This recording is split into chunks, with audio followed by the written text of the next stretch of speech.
BFM Business. Toute l'info éco et business à la mi-journée. 60 minutes business. Guillaume Paul. Allez, il est midi 20 sur BFM Business. Je vous dis, on va parler musique parce qu'il y a un accord qui a été conclu il y a quelques jours. C'est passé un petit peu inaperçu, mais on voulait en parler parce que c'est diablement intéressant. Accord pour améliorer, alors au moins garantir une rémunération minimale aux artistes diffusés en streaming. On va en parler avec Jean-Philippe Mochon qui est avec nous par vidéo interposée. Bonjour Monsieur Mochon, merci d'être avec nous quelques minutes sur BFM Business. Vous êtes médiateur de la musique. Vous aviez été chargé par Roselyne Bachelot de trouver un accord sur ce sujet. Alors, qui aurait dû, je crois avoir lu ça, donner suite à un accord depuis maintenant 6 ans, depuis 2016. Est-ce que vous nous confirmez que vraiment les choses ont traîné sur ce sujet pendant des années, Monsieur Mochon?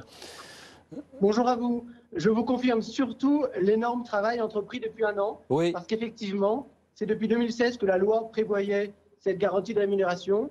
Et tout ça a été relancé il y a un an. On a fait des dizaines et des dizaines d'heures de réunions. Et donc, on a fini par y arriver. 6 ans après la loi, et je dois dire même peut-être 10 ans après que les négociations aient vraiment commencé. Pour des artistes, des artistes musicaux dont les rémunérations sont assez aléatoires, on est d'accord là-dessus, Monsieur Mochon, hein? C'est des rémunérations qui sont fixées par leur contrat ou par la convention collective. Et évidemment, c'est des rémunérations qui souhaitent améliorer. Et c'était ça tout l'objectif. On a quelques instants, malheureusement, on n'aura pas le temps de détailler toutes les mesures véritablement. Mais qu'est-ce que je vois? Je vois un taux minimal de royalties pour la diffusion de leurs œuvres, un intéressement au succès des titres, droit à une avance minimale du producteur de 1 000 € par album, 500 pour les petits labels, ça parle à beaucoup d'artistes mineurs, rémunération forfaitaire au bénéfice de tous les musiciens. Est-ce qu'on fait vivre un écosystème, un environnement musical avec ça, Monsieur Mochon, finalement, pour vous? Avec ça, on améliore le partage de la valeur. Oui. L'écosystème, de toute façon, c'est un business, la musique. L'objectif, c'est d'améliorer le partage de la valeur et on essaye d'utiliser tous les leviers. Et ce qui est bien, c'est que tous les syndicats de salariés, comme tous les syndicats de maisons de disques, sont tombés d'accord pour mettre de l'huile dans les rouages en utilisant tous les leviers pour améliorer la situation. L'étape d'après, pour peut-être, dans la mesure du possible, offrir une rémunération minimale, mais améliorée à ces artistes dont, pour beaucoup, le quotidien est fort difficile. Qu'est-ce que c'est pour vous? Est-ce que c'est une réflexion du côté de la contribution des plateformes? Est-ce que c'est l'étape d'après pour vous? Est-ce qu'il y a des choses à revoir de ce point de vue-là, finalement? Ou à améliorer? Écoutez, ça c'est un sujet de long terme. Là, pour l'instant, on a dans la loi un mécanisme qui demandait un accord entre les artistes et les producteurs. Et ce qui est assez formidable en France, c'est qu'en réalité, on avait de quoi travailler là-dessus. Parce qu'on a une convention collective qui existe depuis 2008.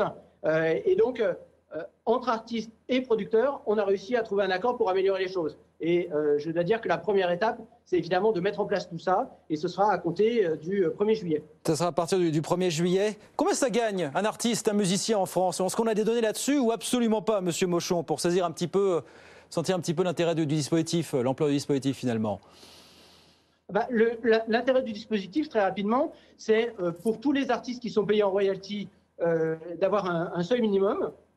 On sait que suivant les configurations de producteurs, ils auront soit jusqu'à au moins 10% et voire pour certaines situations au moins 28% des recettes que touche le producteur.